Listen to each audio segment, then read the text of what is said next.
OK，那么上一次呢，就是离上一次录这个视频已经很久了。上一次主要是我是跟大家分享了一下这个，就是关于即兴的概念就是关于即兴跟我们现在市面上我们听到常常人说即兴这里面的区别，真正的或者说我这个课程里面想要完成的这个整个即兴的这个概念，想要完成的任务，这个东西还是很重要的一个起初的概念。那我再强调一下，就是说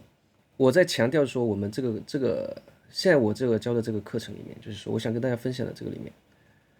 即兴的最基本的概念是心中的灵感，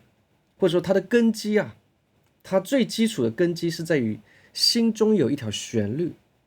而且这个灵感是旋律。我再说了，它不是一个你随机可以哒哒哒哒滴哒哒哒，或者说一个怎么说呢？就是完全没有一个调性的，没有一个或者说音阶概念，就是像爵士这样就是类似于开始变成某个12平均律的那种随机，那不是那种东西，还是就是简单的说，就是有一首歌的旋律，或者说一个当下或者说原创的一个旋律留在你的脑海里面，那么这个旋律就是一切即兴的根基。所以我们就是说以这个根基为基础去强调这个即兴的概念，这是我今天要重新再强调一次的这个事情。所以记住，我这边在这个课程里面所强调的就是即兴是什么？是一条旋律的，就是一条就是出于灵感的一条旋律，好吧？这样大家都能理解，都能消化。那么，其实就是说，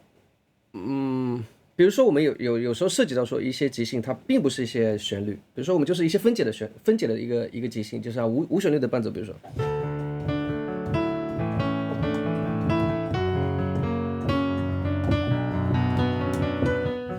类似于像这种就是完全纯粹的，我们就是把一个和弦拆开分解这种。其实呢，大家要明白，就是说，其实这种拆开它仍然是一种，就是我们要把这个东西放在就是旋律的一个灵感的一个基础之上，你知道吧？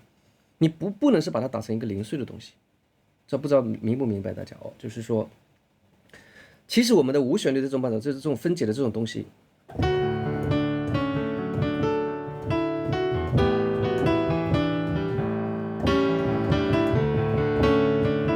类似这种东西它通通你都要把它归类到什么呢？归类到一个副旋律。其实我们的分解，咪哆嗦西哆嗦就是个哆咪嗦西和弦的这个分解。但是你在做这个无旋律伴奏的时候，其实在本质上你应该把它在根基上面想成一个什么副旋律。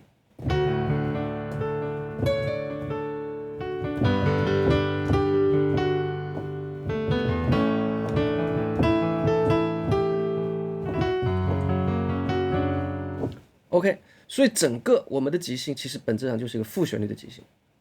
那么最重要的是什么呢？这条副旋律就是当下你在同时在整个乐队的背景，在整个音乐的背景里面，当下就要创造出一条副旋律。那么怎么说呢？这个灵感其实就纯粹的灵感，就是你一定要依赖于这个灵感，所以不是依赖于你的理性去想什么东西出来，不要想那东西。所以这就是说，天分还是最重要的，好吧？这就是我强调一个观念。那么就已经我们又把这个事情把这个即兴的概念再重新给讲得更清楚了一点。那么再强调了一下，就是即兴，不管是你有旋律无旋律，其实本质上都是一条旋律，可以吗？就是即便是你是弹分解的无旋律伴奏或者是弹什么，你总是在心里面要产生某种副旋律的感觉，